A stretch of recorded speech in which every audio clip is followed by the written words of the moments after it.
Erev Tov.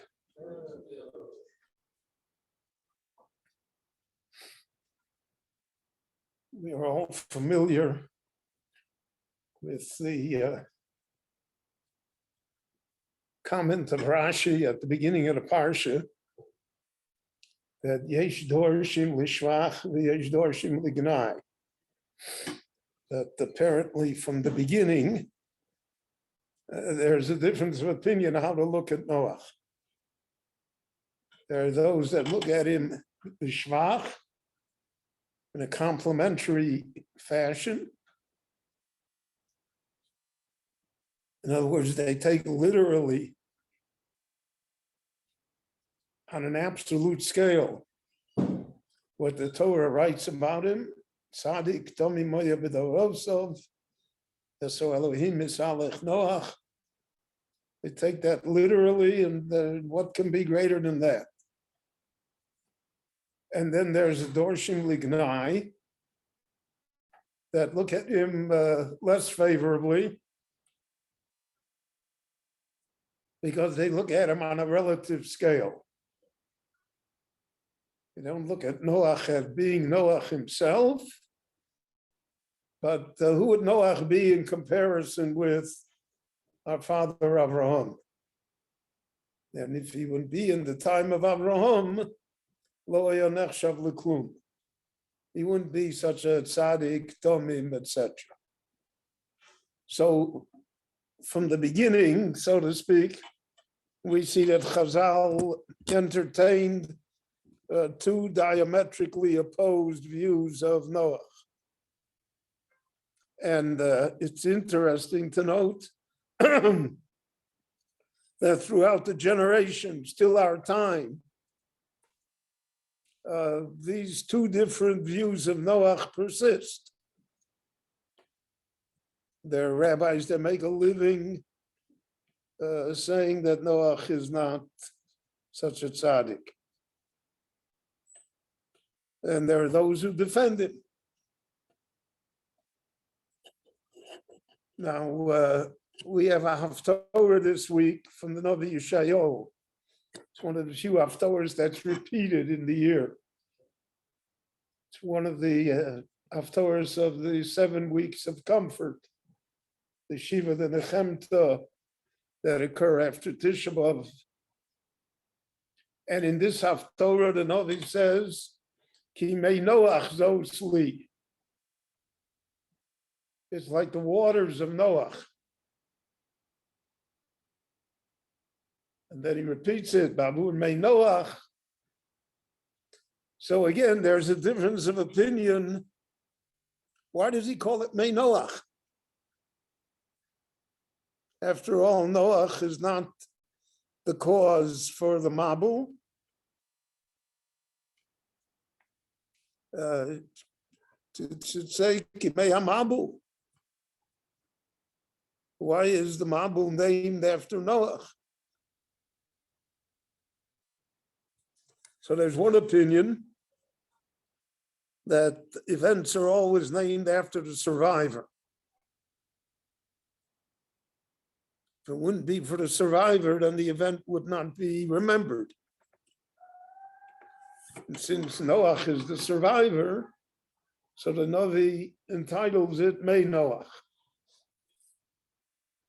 The Talmud tells us a story that the gates of the Beit HaMikdash were named Shari Nikanor, the gates of Nikanor. And the Gemara tells us the story that Nikanor was a very wealthy Jew, lived in Egypt.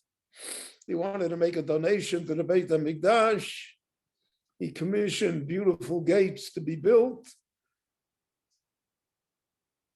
And he embarked from Alexandria across the Mediterranean with his gates. A storm arose at sea. And the sailors, in order to lighten the load on the boat, threw off one of the gates. And when the ship still was not in good shape, they came to throw off the second gate as well. And the Talmud tells us that Nicanor lay down on the gate and he said, if you have to throw me off with it. I'm not letting you throw off the second gate. And the Gemara says that miraculously the storm abated and they arrived at port in Eretz Yisrael, and they found that the first gate was, so to speak, in tow with the boat, and it also survived. And they took both gates to Yerushalayim, and they installed them in the Beit HaMikdash. And the Gemara says, and that's why it was called until today, Sharei Nicanor, the gates of Nicanor, Mipnei Shenas and Neis Bedal Sosov. Because through Nicanor, a miracle happened that the gates were preserved. So the Meforshim say that we see from this story that things are named after the survivor. And therefore, that's why it's called Mei Noach, because Noach is the survivor. But there's a second interpretation why it's called Mei Noach, just like we had at the beginning, the Yesh Dorshim Lishvach. So the fact that it's named after Noach Lishvach, because he's the survivor, but there's Yesh Dorshim Lignai, that it's called the waters of Noach, because had Noach persevered and tried to save his generation, as Avram Avinu would persevere to save his generation and to try to save even Sdom, so then who knows, the flood would maybe have never occurred. And therefore it's called Mei Noach, because, so to speak, indirectly, he's the catalyst for the flood. He's the one that made it happen. And therefore, we're allowed to compare him to Avram Avinu, because Avram Avinu saved his generations and founded the Jewish people, and Noach did not. So again, we see two diametrically opposed interpretations here as to why it's called Mei Noach. One is complementary to Noach. Noach was the great survivor. And one is less complementary. Noach is part of the flood because of the fact that he did not anticipate what Avraham Avinu would do in order to save the entire generation. So that has remained throughout Jewish history. How do we want to look at Noach? The Bali Musar used to say, I heard it from my grandfather, that if you can be doesh lishvach, why should you be doesh lignas? If you can say a good thing, then why should we look for other things? But the nature of people is not to let things go like that. And therefore, both of these opinions appear, and they appear throughout the ages. They're not just limited to the first Rashi here in Parshas Noach. And they're an attitude that exists throughout history, and an attitude as to how we judge events that occur. We can say a great and good thing occurred, but it could have been better. Could have been more.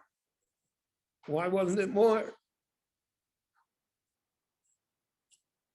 And that's a human reaction. Yeah. I told you the number of times the quip about the grandmother whose small grandchild was swept out to sea, and the lifeguard made every effort and swam and was able to pluck the child from the waves and to bring the child back to the shore and present him whole and well to his grandmother. And she looked at him and said, he had a hat. So that's one way of looking at it. And that's human. And the Torah is, as Sefer Toldot Sodom, always reflects humanity, the way people are. I think that that's why Rashi goes out of his way to bring both opinions, because that reflects how human beings react. And therefore, this lesson of Noach, May Noach, etc., remains with us until this very day as to how we ourselves view events and things and people in our time as well. Rabbi Chananya ben Akashi Omer Rotza Kodesh Baruch Hu L'Zakas Yisrael V'chicha Chibur Lahem Torah Mitzvot Shenamar Adonai Chavei Siman Tzidko Yagdil Torah V'Yadil.